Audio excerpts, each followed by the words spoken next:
Nawet najmłodsi zastanawiają się, what's the Parsha, pani Zosia? Shalom. Before Moses passes away, he gives one final speech, which spans the entire book of Devarim. In this speech, he speaks a lot about history to the next generation of Jewish people who are going to enter the land of Israel. He speaks a lot about history and theology, about their relationship with God. But he also speaks a very little bit about philosophy. In this week's Parsha, Parshat Ekev, Moshe gives us one verse which offers an insight as to a deep philosophical question that has plagued Jews and people who believe in God since time immemorial. And the question is, why do we suffer? Why do bad things happen to good people? The Talmud in Brachot already relates to this question and tells us right off the bat, there's no one answer.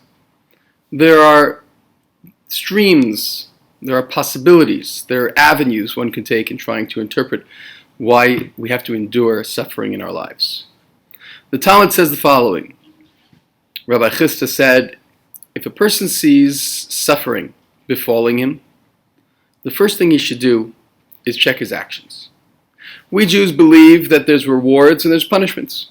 And if you see something bad is happening, what have I done wrong? So that concept should be kind of the first path that you should take to recognize that sometimes you have to get punished, and then you need to learn from that punishment and then move on. What happens if a person looks back and says, no, I've not done nothing wrong that I can think of, and still I'm suffering? So the Talmud continues and says, Yitol bebitul Torah, Yitle bebitul Torah, which means that, okay, perhaps you haven't done anything blatantly wrong, but have you studied enough? Have you engaged in Judaism enough? Have you engaged in mitzvot and in a Jewish lifestyle in a serious enough fashion? There could be a reason also for you to endure hardships in your life.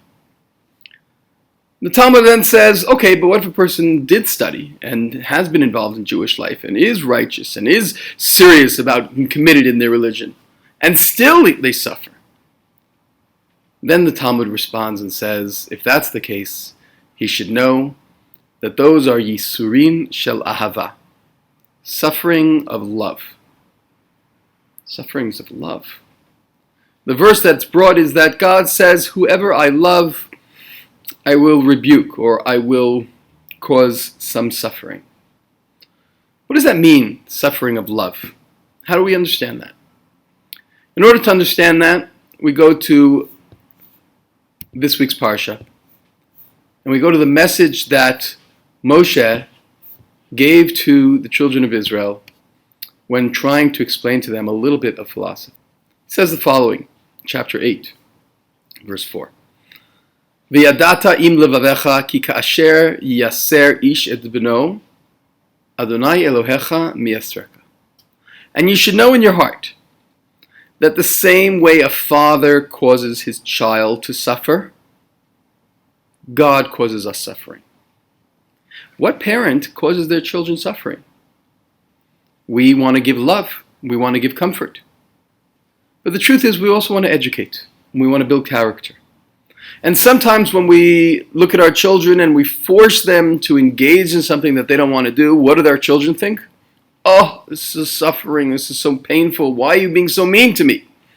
When in fact, all we're trying to do is raise their strength, raise their resolve, develop their personality, build their character. And they aren't able to necessarily see that until they get much older.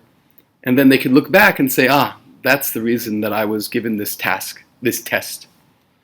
And perhaps this is Yisurin Shel Ava, where God kind of tests us and causes us a little bit of pain, a little bit of discomfort in order that we should achieve, in order that we should overcome, in order that we should build character and become better people. Perhaps this is a message that Moses was trying to leave before he departs the world. He wanted to let the people of Israel know, you will endure hardships, and there are different paths that you can take to try to resolve it. And if you can't figure either path out, recognize that There's a great mysterium tremendum that God has the answers that we perhaps won't be able to understand until the end of our lives, but nevertheless we should accept that as a way that God shows His love, sometimes through rewards and sometimes through hardships, in order to test us so that we can overcome those boundaries and become better people. Shabbat Shalom.